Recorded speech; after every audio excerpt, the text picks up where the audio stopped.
saved him and changed him. Let's welcome Everett.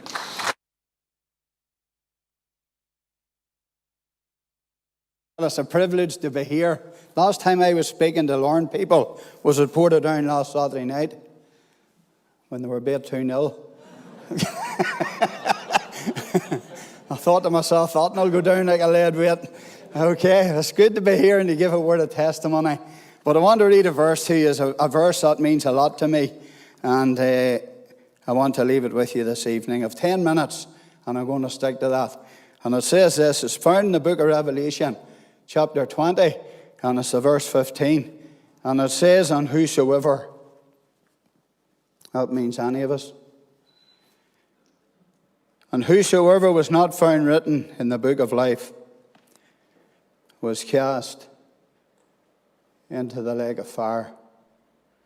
Now that verse means a lot to me, and I'm just going to explain to you why it does. I was born on the 17th of August 1959 in the townland of County Armagh, away up there in a wee place called Ardress. We lived there some 4 years. And then when I was about 4, we moved into Portadown, where we remained there for another number of years, up until I was 13. That was 59. And so therefore, in those early years, we remember back as a young teenage boy, the beginning of the Troubles and all of that which went with it. We moved in. My father built a house out where I live at the moment, and we moved out there. And I've been there really ever since my father passed away. But when we moved there, and you move out of a town, there's just so many friends that you have in town, and all of a sudden you move out into the country and there just seems to be nobody. And it wasn't too long till I came across a young fella who became a very close friend of mine. He died young with leukemia. He was my best man at my wedding, and we got very friendly. We began to run about together around the clubs and different things and the dance halls and this and that and the other. Every Sunday night, I never went to church. Didn't really attend church, never read my Bible, had no interest whatsoever in the things of God, and wasn't aware in my own heart of my own need of salvation. But one night he called for me. It was a Sunday evening. We always headed into Portadown to the chip shop. And there we met up with a few boys and just sat and chatted as we eat chips. That was our Sunday night. But this Sunday night was different. He arrived at my door and he knocked on the door and he said, come on in, Billy. And he says, Everett, I want to know, would you come somewhere with me tonight? He says, sure, go every Sunday night with you. But he says, we're going somewhere different. And I says, well, where are we going? For he thought I mightn't have went. He says, well, we're going to a mission hall, Scott Street Brethren Mission Hall. There's a mission on there. And I knew Billy's brother was a religious fella, but I wasn't aware of what salvation meant. I just run about with Billy. But it was Dean who invited us along to the mission. And I mind going into the mission. It was like a wee gospel, a wee old Methodist church, that type of a building. And we went in, and as usual, we head to the back wall. And for the first time, I sat under the influence of a gospel message. There was a wee man who preached on that occasion. He was a wee small man, not much bigger than the wee man behind me here.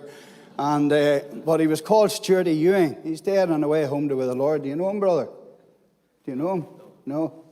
And he preached on that occasion, and he did preach. And I mind sitting at the back of the hall, just like you, listening to this man preach. And for the first time, at 16 years of age, I came, and I'm just going to say this now, to a head knowledge that I needed to be saved. Up until that, I knew nothing about it. And I mind that night, I was astonished, and I sat and I listened to this wee man preaching, and it was just glued to him, you know. But I just wanted to get out of the end of the meeting. You see, I had 20 fags in my pocket, and I loved the Tuborg Green, and I love my sin, to be honest with you. And I just wanted to get out. And the wee man grabbed me by the hand going out, and he shook me by the hand, and he looked at me and he says, young man, you need to be saved.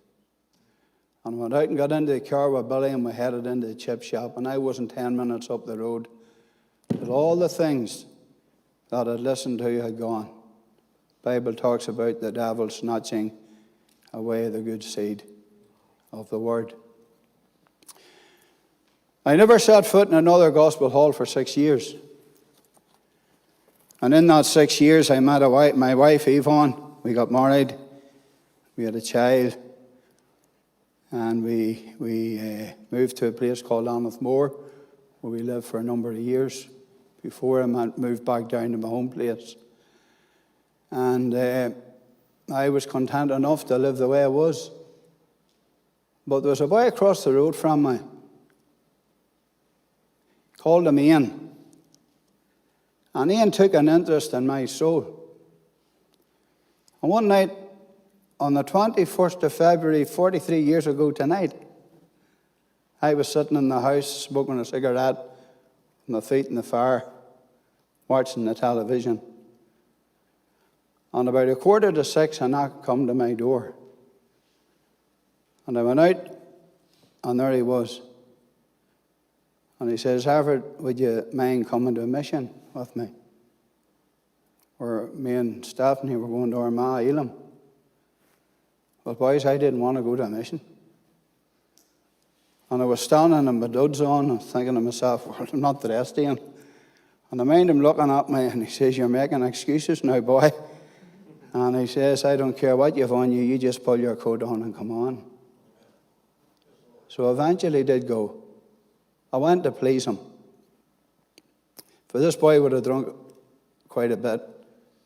And this boy, all of a sudden, his life changed. Not that I knew him that well at that time. But I went with him, and I went to the meeting in the old Elam church in Armagh. And I went in and I sat down. There's a good crowd in. Lovely singing, loved the singing. And I just sat and drank it in. And I mind going through the door that night, and I just finished a cigarette, through the butt in the street, walked in and sat down. And the singing was lovely. There's a big boy got up to preach called Harvey. He had silver hair back then. I think he was born with silver hair. But he was a mountain of a man. And I mind he got up to preach, and he just preached his heart out. He preached so well that I can't remember a thing he preached. But I'm not saying he didn't preach well. He preached well. But I can't remember a thing he preached. But in the midst of his message, he quoted this verse. And immediately when he quoted that verse, something happened in my heart. It wasn't my head this time. It was my heart. For I felt what I know now, what it is to come under conviction. And I come under the conviction of sin. That I wasn't ready for heaven. And I want to say this tonight. I began to think and remember back 6 years prior to what the wee mom was preaching in the wee gospel hall. And then what I was listening to tonight at that particular time in 1982. And sitting in that meeting, I felt as if it was just myself and the Lord, under the conviction of sin, knowing I needed to get saved. And the end of the meeting came, and the pastor made an appeal. He said, if anyone would like to come to Christ, please raise your hand. And there were some people who did. But I couldn't get my hand up because of pride. And the man, he closed the meeting in prayer, and he says, listen, if you haven't been able to raise your hand, if you'd like to speak with me, feel free to do that before you leave the meeting tonight. And at the end of that meeting, I went in and I spoke with the man about what was in my heart. and told him how I was feeling. You see, dear friend, I thought I needed to be saved because of what I'd done, because of the lifestyle that I lived. But I didn't realize it wasn't the fruit problem that was condemning me to hell. There was a root problem. And he sat me down on a chair beside him and he opened up God's Word. And with this, I'm finished. He just showed me the way of salvation. And he said these, and I'm just going to share it with you tonight. He says, Everett, I'd like you to listen to what the Bible teaches. The Bible teaches that there's none righteous, no, not one.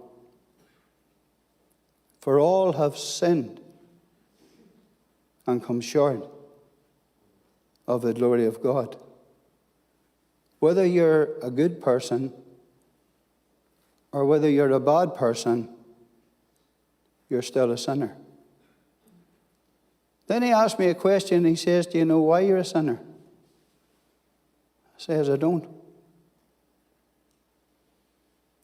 He says, wherefore as by one man sin entered into the world, and death by sin, and so death passed upon all men. And he explained to me what Adam done in the garden, and how that act of disobedience affected me, and affected the whole human race. And it wasn't because of what I done that I was a sinner, but it's because of what he done. Then he brought me to another verse and he showed me the consequences of my sin. For the wages of sin is death. That's where sin would bring me. And I knew that because of the verse that God spoke to my heart through. But then he introduced me to the Lord. And he said, listen, son, God commanded his love toward us, in that while we were yet sinners, Christ, he died for us. And I recognized that night, sitting beside him, that I was a sinner. That God loved me, sent his Son, paid the ultimate price in his own precious blood at the place called Calvary. I mind him looking me in the eye, and he says, that's as far as I can take you. But I'm going to give you a wee verse. And he says, for whosoever shall call upon the name of the Lord shall be saved. And then he says, now it's your decision. I can't go any further. I looked him in the eye and said, sir, I want to come to Christ tonight. And I knelt there on the 21st of February 1982, 43 years ago. I came to Jesus as I was, weary, worn, and sad, found in Christ, a resting place. And Jesus, he makes you glad. I want to tell you, every day with Jesus is sweeter than the day before. Do you know the Lord tonight?